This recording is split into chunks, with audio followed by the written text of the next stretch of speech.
दोस्तों एक लड़के की शादी एक बेहद खूबसूरत और बहुत पढ़ी लिखी लड़की से तय होती है। तो शादी को लेकर इतना एक्साइटेड होता है कि शादी से पहले ही कार खरीद लेता है और 10 लाख रुपए बैंक से लोन लेकर घर में सारी सुविधाएं कर लेता है ताकि उसकी होने वाली पत्नी को कोई परेशानी ना हो और उसके साथ ऐसे जिंदगी बिता सके। लेकिन दोस्तों शादी में मात्र 6 दिन बचे थे तभी वो लड़की शादी के लिए मना कर देती है। उसके बाद वो लड़की कहीं और शादी कर लेती है, लेकिन लड़का जो है बुरी तरीके से फंस जाता है क्योंकि उसने इतना सारा कर्ज ले रखा था। धीरे धीरे 4 सालों का वक्त बीत जाता है। बैंक वाले उसे कर्ज को लेकर परेशान करते हैं, उसे नोटिस देते हैं कि बैंक का पैसा वापस करो वरना तुम्हारा घर नीलाम कर दिया जाएगा। दोस्तों वो भागा भागा बैंक में जाता है। बैंक में जाते ही मैनेजर के सामने जाता है। उसे देखकर उसके पैरों तले जमीन खिसक जाती है दोस्तों, क्योंकि वो वही लड़की होती है जिसने उसे शादी के लिए मना करके उसकी जिंदगी बर्बाद कर दी थी। दोस्तों बहुत ही अनोखी और बहुत ही अच्छी कहानी। आइए जानते हैं पूरी कहानी इस वीडियो में। लेकिन वीडियो में आगे बढ़ने से पहले वही रिक्वेस्ट है कि वीडियो को लाइक कर ले, चैनल पे नया है तो चैनल को भी सब्सक्राइब कर ले जिससे मेरा हौसला बढ़ता रहे। दोस्तों ये कहानी है उत्तराखंड के चमोली की। एक लड़का होता है जिसका नाम होता है जियांश, जो कि प्राइमरी का टीचर होता है। उसकी शादी एक बहुत पढ़ी लिखी लड़की से होती है। उस लड़की का नाम राधिका होता है। जब शादी तय होती है बहुत खुश होता है, बहुत एक्साइटेड रहता है क्योंकि बहुत पढ़ी लिखी लड़की थी, बहुत खूबसूरत थी। उसके लिए एक नई कार खरीद लेता है, घर में सारी सुविधाएं कर लेता है। लेकिन दोस्तों जब शादी में 6 दिन बचे थे तभी उस लड़की का एक रिजल्ट आता है। IBPS में वो PO का एग्जाम पास करके डायरेक्ट बैंक मैनेजर बन जाती है। जब वो मैनेजर बन जाती है तो दोस्तों उसके जो माता पिता होते हैं, जो रिश्तेदार होते हैं, अब वो कहते हैं कि तुम एक प्राइमरी टीचर से शादी करोगी, तुम तो अब बैंक मैनेजर बन चुकी हो। वो कहती है तो क्या हुआ, शादी से पहले तो मेरी कोई नौकरी नहीं थी। दोस्तों उसमें कुछ रिश्तेदारों का इतना अहम रोल हो जाता है कि वो शादी ना करने का मन बना लेते हैं। तो लड़का होता है जियांश, वो तो और भी ज्यादा खुश होता है क्योंकि उन दोनों की पहले से ही आपस में एक दूसरे से बातचीत होती थी कि मैंने ऐसे ऐसे एक एग्जाम दिया है, उम्मीद है कि निकल जाएगी। जैसे ही रिजल्ट आता है वो खुश हो जाता है। वो कहता है लाओ फोन करके राधिका को बधाई दे देता हूँ। लेकिन दोस्तों जब वो बधाई देने के लिए फोन करता है दोस्तों उसका फोन उठाया ही नहीं जाता। 4-5 बार फोन मिला लेता है, फिर सोचता है कि एग्जाम पास करी है तो कुछ लोग आ रहे होंगे बधाई देने के लिए, बिजी होगी, शादी का माहौल है, घर में रिश्तेदार भी होंगे, शायद इसीलिए मेरा फोन नहीं उठा पा रही होगी। इसीलिए फिर वो शाम को फोन करता है। उसके बाद वो फोन उठाते ही फोन अपने पापा को दे देती है और कहती है लो पापा से बात करो। दोस्तों जब पापा से बात होती है तो उसके पिताजी कहते हैं कि बेटा ऐसा है कि आपको पता होगा मेरी बेटी ने एग्जाम पास कर लिया है। तो वो बहुत खुश होता है और कहता है हाँ पापा मुझे पता है। कहते हैं कि जो 6 दिन बाद शादी होने वाली है बेटा वो फिलहाल अभी हम नहीं कर पाएंगे। दोस्तों इतना सुनते ही उसके पैरों तले जमीन खिसक जाती है। वो शॉक्ड रह जाता है और कहता है क्यों पापा जी। वो बोले कि ऐसी बात है कि अभी वो ट्रेनिंग पे जाएगी, उसके बाद फिर वो नौकरी ज्वाइन करेगी, इसमें 1-2 साल का वक्त लग जाएगा, फिर उसके बाद हम शादी कर पाएंगे। वो कहता है पापा जी सारी तैयारी हो गई है, वो ट्रेनिंग करे नौकरी करे, मैं उनके आड़े कभी नहीं आऊंगा, मैं उनको कभी डिस्टर्ब नहीं करूंगा, लेकिन ये शादी तो हो जाने दीजिए। इज्जत का सवाल है, कार्ड बढ़ चुके हैं, मैंने सब कुछ बुक कर लिया है। लेकिन दोस्तों राधिका के पिताजी मानने को तैयार नहीं। वो बोले अब शादी 2 साल बाद ही होगी। वो कहता है ठीक है मैं 2 साल इंतजार कर लूंगा, उसके बाद ही शादी करूंगा। वो कहते हैं देखो जुबान तो हम तुम्हें दे नहीं सकते, तुम अपनी शादी कहीं और कर लो, 2 साल का वक्त लंबा होता है, पता नहीं क्या होगा क्या नहीं होगा, बस इतना जान लो कि अभी हम ये शादी नहीं कर पाएंगे और आगे का भी कोई भरोसा नहीं है। दोस्तों वो इतना कहकर फोन काट देते हैं। जियांश के सामने अब कोई चारा नहीं था, बस वो अपनी बात रख सकता था। उसके बाद वो अपने घर में कहता है कि ऐसी ऐसी बात है तो उन लोगों का गुस्सा 7वें आसमान पे पहुंच गया। वो लोग कहते हैं अगर तुम मना किए होते तो वो लोग तुम पर केस कर देते, तुमसे जुर्माना मांगते, ये करते वो करते, तो एक काम करो तुम भी चलो केस करो। तो जियांश कहता है ऐसी कोई बात नहीं है, देखो जबरदस्ती कोई काम नहीं होता, अगर वो शादी नहीं करना चाहते तो वो नहीं करेंगे, हम जबरदस्ती शादी करके भी उनको अपने यहाँ लाकर भी क्या करेंगे, जब जिंदगी भर मनमुटाव बना रहेगा। वैसे भी इस मामले में हमारी कोई सुनने वाला नहीं है, लड़की ही पक्ष का सुना जाता है, इसीलिए कुछ करने की जरूरत नहीं है। दोस्त तो दुखी मन से जो कुछ भी होता है स्वीकार कर लेता है, लेकिन इधर जो है वो डिस्टर्ब हो चुका था। इस टेंशन में उसके माता पिता बीमार हो जाते हैं। वो एक नई कार लोन पे ले चुका था, 10 लाख रुपए बैंक से ले चुका था। प्राइमरी का टीचर था, 35-40 हजार रुपए उसे सैलरी मिलता था।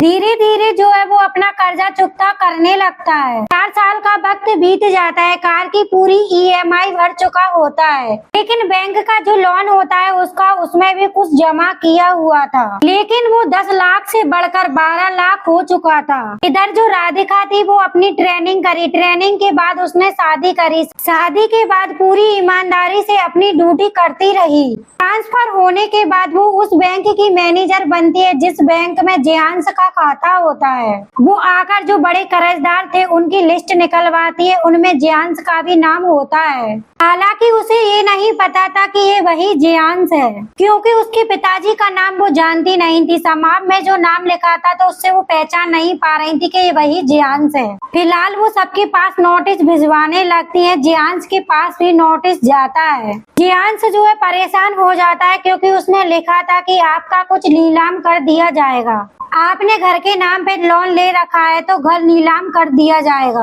भागा भागा बैंक में जाता है। बैंक में जो प्यून होते हैं वो कहते हैं मैनेजर साहब से बात करो। दोस्तों वो मैनेजर के कैबिन में घुसता है। घुसते ही पहले तो उसके पैरों तले जमीन खिसक जाती है, क्योंकि सामने मैनेजर के रूप में राधिका बैठी हुई थी। राधिका भी उसे देखती है तो वो भी अवाक रह जाती है, क्योंकि वो भी पहचान जाती है, अरे ये तो वही मास्टर साहब हैं जिसको हम लोगों ने शादी के लिए मना किया था। वो उसको बैठने का इशारा करती है, जियांश बैठ जाता है तो कहती हाँ जियांश कुमार जी, आपका 12 लाख रुपए लोन हो चुका है, तो आप कब जमा करोगे? वो कहता है मैडम जी धीरे धीरे जमा कर दूंगा। फिर वो दोनों थोड़ी देर खामोश रहते हैं। फिर वो कहती है आपने ये लोन क्यों लिया था? तो जियांश बोला मैडम मेरी शादी तय हुई थी, शादी होने वाली थी लेकिन शादी हो नहीं पाई, इसीलिए मैंने ये सारा पैसा लोन ले रखा था। मैडम ने कहा आपने जो है 3 साल से लोन जमा नहीं किया, कुछ तो जमा किए होते। उसने कहा 1-2 लाख रुपए मैंने इसमें जमा किए हैं। मैंने कार भी ले रखा था, उसकी EMI भर रहा था और लोगों से कर्जा ले रखा था। मेरा उसमें बहुत नुकसान हो गया था, मेरी शादी भी टूट गई और मैं पूरी तरीके से अस्त व्यस्त हो गया,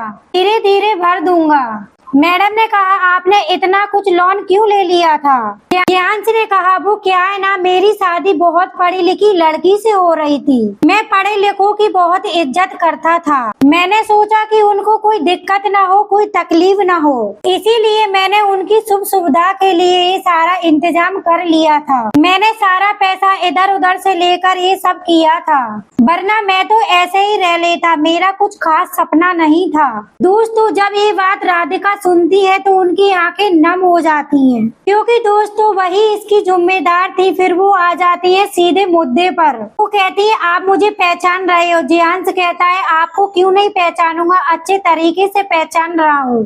कहती है आप उस शादी में इतना कुछ नहीं भी करते, आप दहेज मांगते, मेरे पापा दहेज भी देने को तैयार थे, अगर कार मांगते तो वो कार भी देने को तैयार थे, लेकिन आपने कुछ मांगा नहीं। आपने कहा मेरे पास सब कुछ है, इधर आप ये सब कुछ लोन लेकर कर रहे थे। जियांश ने कहा मैडम मुझे दहेज मांगना अच्छा नहीं लगा, मैं तो यही सोच के खुश था कि आप इतनी पढ़ी लिखी भी हैं और खूबसूरत भी हैं। दहेज तो मैं किसी से भी नहीं मांगता, लेकिन आपसे शादी हो रही थी तो इसीलिए मैंने दहेज भी नहीं मांगा। आपके लिए मैंने कर्जा लेकर ये सारा सब कुछ किया था, लेकिन किस्मत को कुछ और मंजूर था।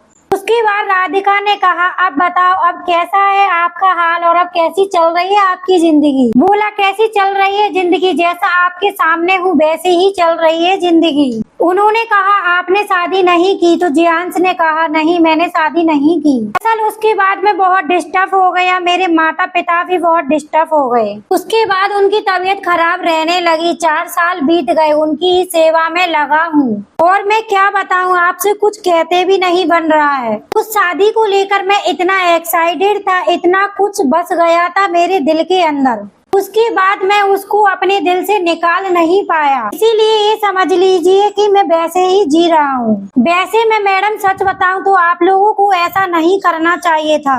दोस्तों राधिका गहरी सांस लेती और कहती है, देखो जियांश जी, इसमें मेरी कोई गलती नहीं है। दरअसल मैंने इनकार नहीं किया था, मैं चाहती भी नहीं थी कि मेरी शादी आपसे नहीं हो। वो तो मेरे मामा जी थे, उनने बहुत दबाव डाला, बहुत प्रेशर डाला और कुछ रिश्तेदार थे, उनने भी दबाव डाला। मेरे जो पिताजी हैं उनके दिमाग में ये बात बैठ गई। अंत में उन लोगों ने इस शादी के लिए मना किया था।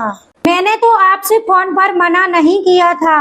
जियांश ने कहा, आपने मना तो नहीं किया था लेकिन आपने बात भी तो नहीं की थी। तो उनने कहा, मैं मजबूर थी। कभी कभार इंसान कितना भी बड़ा हो जाए, कितना भी पढ़ लिख ले, लेकिन उसे दूसरों की बातें माननी ही पड़ती हैं। यही मेरे साथ हुआ, लेकिन कोई बात नहीं है, आप शादी कर लीजिए। आपके पास इस लोन को देने का दबाव नहीं है। मैं 3 साल तक इस बैंक में रहूंगी, यहाँ पर रहूंगी। 3 साल तक आपको कोई परेशान नहीं करेगा। प्लीज आप शादी कर लीजिए।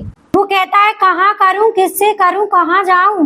मैंने सोचा ही नहीं, आखिर कहाँ जाऊँ? मेरे माता पिता बीमार हैं। मैं दिन भर स्कूल में रहता हूँ, बच्चों को पढ़ाता हूँ, उसके बाद शाम को घर आकर सो जाता हूँ। फिर वो राधिका से पूछता है, हाँ मैडम जी, आप बताइए, आपके क्या हाल चाल है? मेरा कई बार मन किया कि आपको फोन लगाऊं, आपसे बात करूं। मैंने 2 साल तक आपका इंतजार भी किया था, फिर पता चला कि आपकी शादी कहीं हो गई है। मैंने आपको कॉल नहीं किया। मैंने सोचा बात करेंगी या नहीं करेंगी, आपको कैसा लगेगा। दोस्तों अभी तक राधिका की आंखें भर चुकी थी, उसकी आंखों से आंसू टपक पड़े। उनने कहा, आपको कॉल कर लेना चाहिए था, ऐसी कोई बात नहीं थी। मैं सच बताऊं तो मेरे रिश्तेदारों ने ही मेरी जिंदगी बर्बाद कर दी। फिर उसने कहा, मैडम आपके साथ क्या हुआ? मैंने सुना है आपकी शादी तो एक अच्छे घर में एक बिजनेसमैन से हुई है। राधिका ने कहा, हाँ हुई तो थी। जैसे आपने मेरे लिए लोन निकाला था, वैसे ही मेरे पिताजी ने उस शादी के लिए लोन निकाल लिया था। 40-50 लाख हमने लोन निकाल लिया था, क्योंकि मेरे एक बड़े बिजनेसमैन से शादी हुई। मेरे मामा ने ही करवाया। उनने बताया कि उनके पास 100 करोड़ की संपत्ति है। लेकिन जब मेरी शादी हुई, मैं वहाँ पर गई तो मुझे पता चला कि वो लोग तो 100 करोड़ के कर्जदार हैं।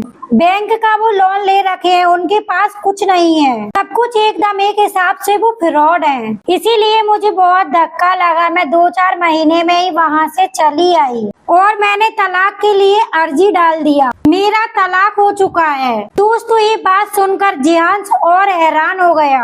कहता है, क्या बात कर रही हो मैडम, आप सच कह रही हो? राधिका कहती, हाँ मैं सच कह रही हूँ। जैसे हम लोगों ने आपको फंसा दिया, वैसे ही हमें किसी ने फंसा दिया। फिर जियांश बोला, नहीं मैडम, मुझे किसी ने नहीं फंसाया, इसमें तो मेरी किस्मत की ही गलती है। वैसे तो चलो कोई बात नहीं, मुझे तो इस बात का मलाल था कि आप मेरी जिंदगी से चली गयी। दोस्तों जब तक जो है उनका प्यून होता है, वो चाय लेकर आ जाता है। एक चाय लेकर आता है। फिर राधिका कहती है, एक और चाय लेकर आओ इनके लिए। दोस्तों वो एक और चाय लाता है। कहती है, लो मास्टर साहब चाय पीजिए। वो कहता है, कोई बात नहीं, इसकी जरूरत नहीं है। वो बोली, अरे पी लो, अभी तक नाराज हो क्या? देखो आखिर मैं भी तो वहीं पर हूँ, मैं अपनी शादी का कर्जा भर रही हूँ, आप अपनी शादी का कर्जा भर रहे हैं। ये कहकर दोनों हंसने लगे। फिर उन्होंने गहरी सांस लेते हुए बोला कि आप तो ऐसे ही है, मेरी तो जिंदगी बर्बाद हो चुकी है।